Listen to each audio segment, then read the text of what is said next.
কালাপাড়া এখন আর আগের মতো নেই। রাত হলেই এই গ্রামের বুকে চেপে বসে কালরাত্রির নীরবতা। মাস দুয়েক আগে ভদ্রানীর শ্মশানের সেই ভয়ঙ্কর রাতটাই বদলে দিয়েছে সবটা।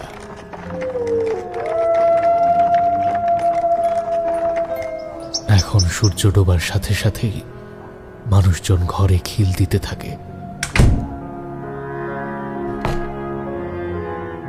আগে সন্ধ্যার সময় চায়ের দোকানগুলোতে ভিড় থাকত, কিন্তু এখন সেই চায়ের দোকানও আর খোলে না। পথঘাট একেবারে শুনশান। কখনো আল রাস্তার ওপরে হাঁস মুরগির কাটা মাথা, পালক এসব ছড়িয়ে পড়ে থাকে, আবার কখনো বাঁশবনের ভেতর থেকে পাওয়া যায় আধ খাওয়া সব। মৃত্যুর করাল গ্রাস গ্রামটাকে ঘিরে ধরেছে যেন।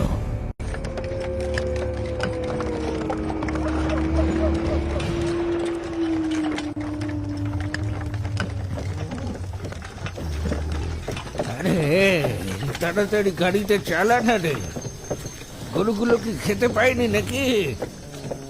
আমাদের কিন্তু রাত হওয়ার আগেই এই গ্রাম ছেড়ে বেরোতে হবে, তাড়াতাড়ি চালা। ওকে বলেছিলাম কখনো পিছু ছাড়ে না। নিজের লোভের জন্য আমার কোলটাও খালি করে দিল। ওর ছেলেটা অকালে।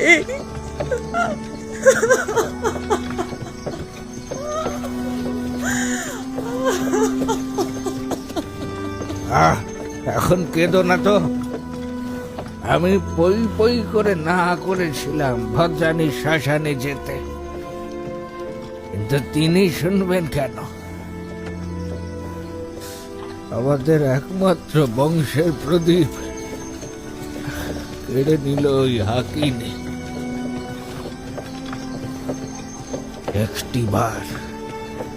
একটি বার শহরে পৌঁছাই, তারপর তান্ত্রিক রুদ্রপালকে নিয়ে তবেই ফিরব।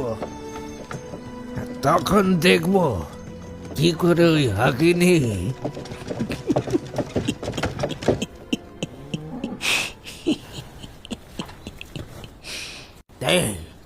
এই তুই হাসছিস কেন রে? আর গাড়ি থামালি কেন? আগে আপনারা শহরে তো পৌঁছন, তারই পরই না হয়। মানে